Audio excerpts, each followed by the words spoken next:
बरसों बरस बीत गए, बचपन का पीछे छूट गया। स्कूल ही क्या, वो शहर वो राज्य भी अब तो छोटे वर्षों गुजर गए। मेरे पिताजी सरकारी नौकरी में अधिकारी थे, अक्सर ही तबादले होते रहते थे और शहर के साथ ही हमारा स्कूल भी बदल जाता था। एक तो मैं बचपन से ही अत्यंत मृदुभाषी थी, उस पर हमेशा स्कूल बदलते रहना, बस इसी वजह से कभी भी मैंने अपनी कक्षा के सहपाठियों से घनिष्ठता बढ़ाने की सोची तक नहीं।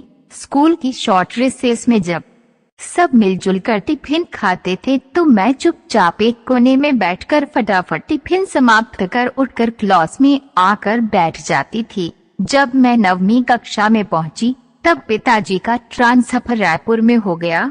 रायपुर पहुंच के वहां जब मेरा एडमिशन हुआ तब अगस्त माह खत्म होने वाला था। मैं जिस दिन पहली बार अपने स्कूल पहुंची तो देखकर अच्छा लगा कि बहुत बड़ा स्कूल था, वो government girls higher secondary school.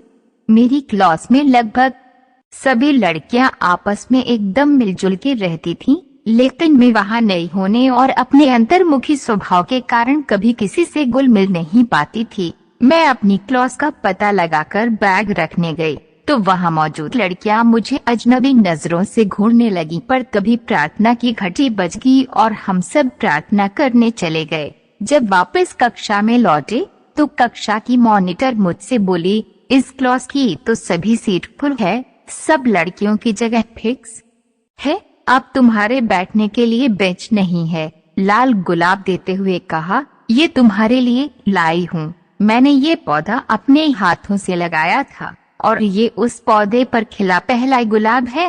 मैंने रूखे स्वर में थैंक यू बोला और चुप हो बैठ गई। वो गुलाब मैंने यूं ही एक पुस्तक के अंदर रख दिया और भूल गई।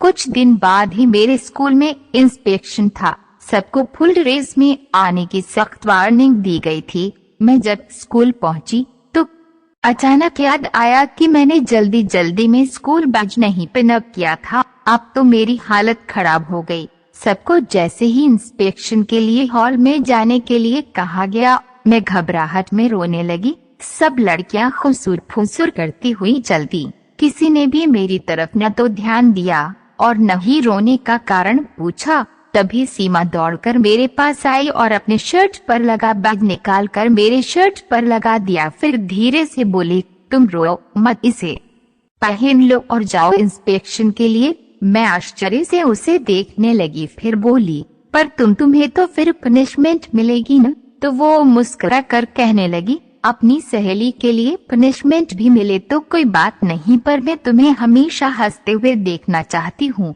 इसलिए अब जल्दी जाओ हॉल में। मैं स्तब्ध उसे देखती रह गई। अपने ऊपर इतनी शर्मा रही थी कि लग रहा था इसी वक्त सीमा के गले से लिपटकर उससे माफी मांग लूं।